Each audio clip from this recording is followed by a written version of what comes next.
దేవి నవరాత్రులు అక్టోబర్ 3వ తారీఖు నుంచి అక్టోబర్ 12వ తారీఖు వరకు మొదలవుతున్నాయి. మనం భాద్రపద మాసంలో గణపతి నవరాత్రులు చేసుకుని గణపతిని నిమజ్జనం చేశాము. ఇప్పుడు ఆశ్వేజ మాసం, భాద్రపదం తర్వాత ఆశ్వేజ మాసం మొదలవుతుంది.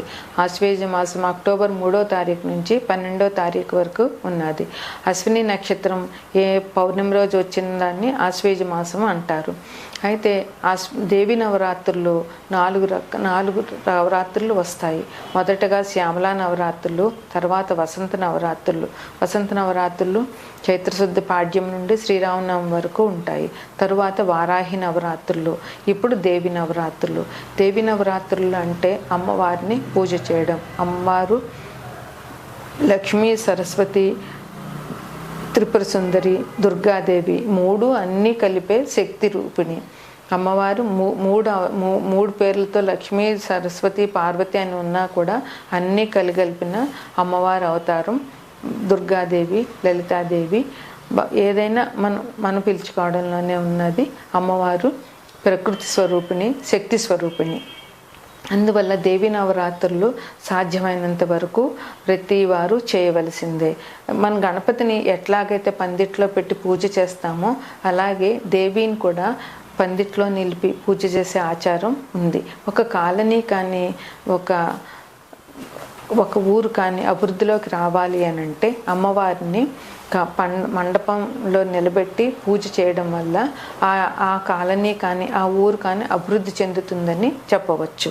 ఎవరింట్లో వాళ్ళు పూజ చేసుకుంటే వారి కుటుంబం వృద్ధిలోకి వస్తుంది.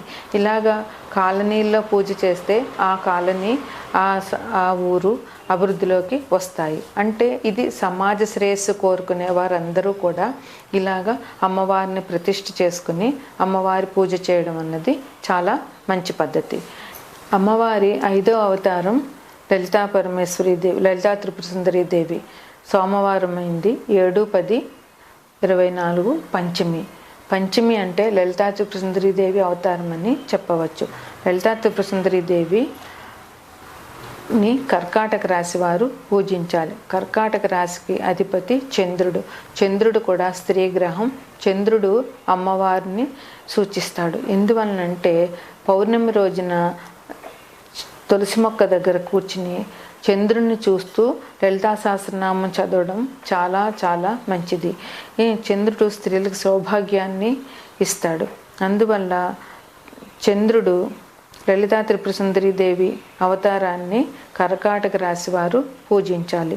అమ్మవారికి కుంకుమ రంగు, ముదురు ఎరుపు రంగు చీరను సమర్పించి దద్దోజనం, క్షీరాన్నం నైవేద్యంగా పెట్టాలి అమ్మవారికి. కర్కాటక రాశి వారికి చంద్రుడు అధిపతి కనుక చంద్రుడు మన మనస్సుకి కారకుడు. ప్రతి మనిషి ఏ నక్షత్రంలో పుడతాడో ఆ నక్షత్రం, చంద్రుడు ఏ నక్షత్రంలో ఎక్కడుంటాడో ఆ నక్షత్రమే ఆ మనిషికి జన్మరాశిగా మనం సంబోధిస్తాం. లగ్నం ఒకటి ఉంటుంది, జన్మరాశి ఒకటి ఉంటుంది. చంద్రుడు ఏ రాశిలో ఉండగా వ్యక్తి జన్మిస్తాడో ఆ రాశిని మనిషి జన్మరాశిగా భావిస్తారు. చంద్రుడు మన మనస్సుకి కారకుడు. ఏ పని చేయాలన్నా మన మనసు ప్రధానం. మనసు సరిగా లేకపోయినా, మనసు వ్యాకులతతో ఉన్న చంద్రుడు బాగోలేడని చెప్పవచ్చు. చంద్రుడు బాగులేకుంటే మనిషి ఎంత పతనమైనా చెందుతాడు. అందువల్ల చంద్రుడి వల్ల మన మనసు పరిపూర్ణంగా ఉండాలి అనంటే, చంద్రుని అనుగ్రహం కావాలి అనంటే కర్కాటక రాశి వారు లలితా త్రిపుర సుందరి దేవిని పూజించాలి.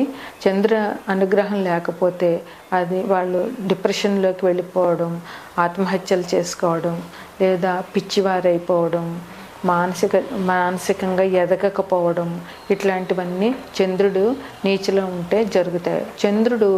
చంద్రుడు వృషభ రాశిలో ఉచ్చను పొందుతాడు. వృశ్చిక రాశిలో నీచ పొందుతాడు. చంద్రుడు వృశ్చిక రాశిలో ఉండగా జన్మించిన వారికి కొంచెం ఇబ్బంది అని చెప్పవచ్చు. ఎందుకంటే చంద్రుని అనుగ్రహం ఉండదు. అదే వృషభ రాశిలో చంద్రుడు ఉన్న వారికి చంద్రుని అనుగ్రహం ఉంటుందని చెప్పవచ్చు. చంద్రుని అనుగ్రహం పొందాలి అనంటే అమ్మవారిని, లలితా త్రిపుర సుందరి దేవిని ఈ దద్దోజనం, క్షీరాన్నం నైవేద్యంగా పెట్టి పూజించి భక్తులు భక్తులకు పంచిపెట్టడం ద్వారా అభివృద్ధిలోకి వస్తారు.